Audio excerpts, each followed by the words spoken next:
زما ځوان او ګرانه مؤمنه وروره څنګه به دې خپل عمر باندې لوبې وکړلې درد او ارمان به درشي خو د دې درد دپاره به بیا پټۍ نه وي مه کوه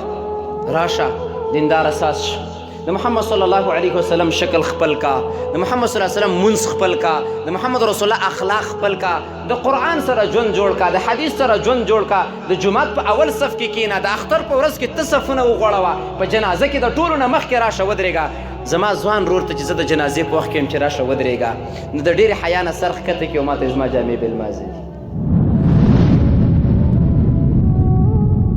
ګران وروره ما ته پته ده زه ستا طبیب یم ستا جامې نه دي بېلمازه ستا ایماني جامې بېلمازه دي دعا درته نه ده یاده وې به څه هغه چې څه پکې ویله کېږي هغه څه شی دی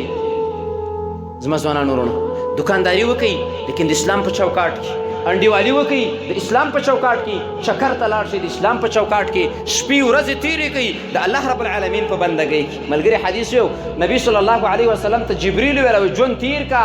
لیکن پوښتنه شته ګورئ داسې ژوند به نه تېری د جواب خیال به کوي چې څه جواب الله له ورکومه نو زما مؤمنان ورونو هغه ځوان چې د الله په بندګۍ کې تیر شي زما په فکر دا لاندې خبرې ټولې د دې ځوان دپاره دي ځوانه ته به وایې چې زه خو مزې کوم اسامه ابن زید رضی الله تعالی عنه صحابي دی محمد صلی الله علیه وسلم چې کله دا د الله عظیم نعمت زموږ نه ځي په هغه وخت کې ورله تشکیل د جنګ کړی ته به جنګ له ځي څومره عمر یې و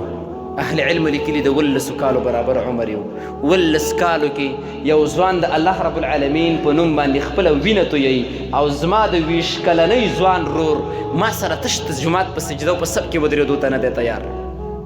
ما سره د قرآن او د درس ناستې ته نه دی تیار زما دغه مؤمن رور چې زه دته ویم ځان له قرآن والا او تلاوت وکړه دا دته نه دی تیار ای ځوانانو د اسامه په شان د ځوانان جوړ شئ د اسلام هرې کړنې ته د هر چا نه مخکې لاړ شي د هر چا نه مخکې لاړ شي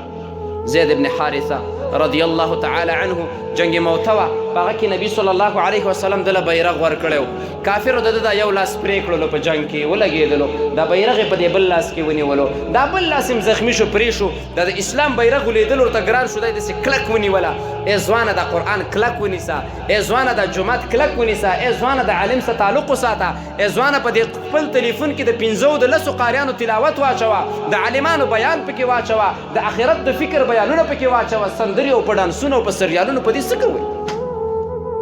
هغه ځوان هغه په سینې پورې دا نیولې ده او فرمایي تقریبا د ده عمر هم کم و داسې ډېر عمر یې نه و جعفر ابن ابي طالب رضی الله تعالی عنه مبارک عبدالله ابن عمر فرمایي رضی الله تعالی عنه وایي کله چې دا شهید شلو د 80 نه زیات زخمونه یې په بدن باندې وو ای ځوانانو خلکو خپل بدن تیکه تیکه کړلو سورې سورې یې کړو غلبیل غلبیل یې کړو په دې خاطر باندې چې رب رحمان راضي شي والله العظیم چې د الله نوم نه وي دې خلکو ځان نه خوږولو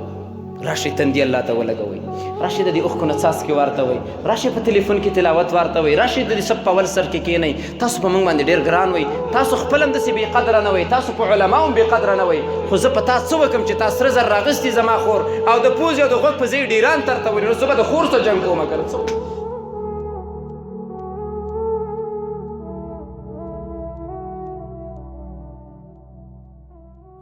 اسرافیلا د شپې لیدي